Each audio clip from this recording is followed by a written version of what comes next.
नमस्कार. श्री ब्रह्मचैतन्य महाराज गोंदवलेकर प्रवचन. आज 23 जानेवारी. नामस्मरणरूपी शेताची मशागत. नामस्मरणरूपी शेताची मशागत. नामस्मरणरूपी शेतात उत्तम पीक येण्यासाठी प्रथमतः सदाचरणाची आवश्यकता आहे. सदाचरण हे शेताचे रक्षण करण्याकरता लागणाऱ्या कुंपणासारखे आहे, म्हणून त्याचे महत्त्व आहे. दुसरी गोष्ट शुद्ध अंतःकरण. शुद्ध अंतःकरण म्हणजे उत्तम काळी भुसभुशीत जमीन. ह्या जमिनीमधले दगड, हरळी वगैरे काढून ती साफ करावी. म्हणजेच अंतःकरणात कोणाबद्दलही द्वेष, मत्सर वगैरे ठेवू नये. शुद्ध अंतःकरणानंतर नामस्मरणाचे महत्त्व आहे. नामस्मरण हे त्या जमिनीत पेरण्याचे बी आहे. हे बी किडके नसावे, म्हणजे नाम सकाम नसावे.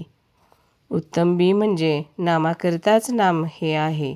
त्यानंतर तीर्थयात्रा, संतांचे आशीर्वाद, त्यांची कृपादृष्टी यांची आवश्यकता आहे.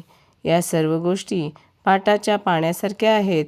यामुळे शेत चांगले यायला मदत होते. शेवटची महत्त्वाची गोष्ट म्हणजे भगवत कृपा होय. भगवत कृपा ही पावसाच्या पाण्यासारखी आहे. पाटाच्या पाण्यापेक्षा पावसाच्या पाण्याची गोष्ट काही औरच आहे. पण तो पडणे न पडणे आपल्या हाती नाही. शेताला लावण्याकरता पाटाचे पाणी एखादी विहीर, तलाव किंवा नदी यामधून नेता येणे शक्य असते, परंतु पावसाच्या बाबतीत कोणाला काहीच करता येत नाही.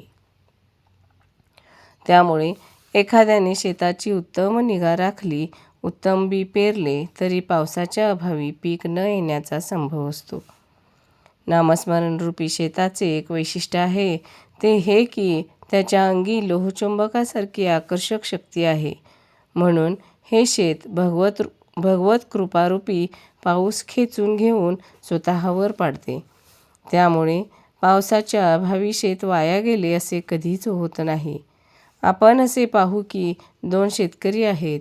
एक कर्तव्य कर्म म्हणून वेळ झाली की आपल्या शेताची मशागत करणारा आहे आणि दुसरा आळशी म्हणजे मशागत न करणारा आहे.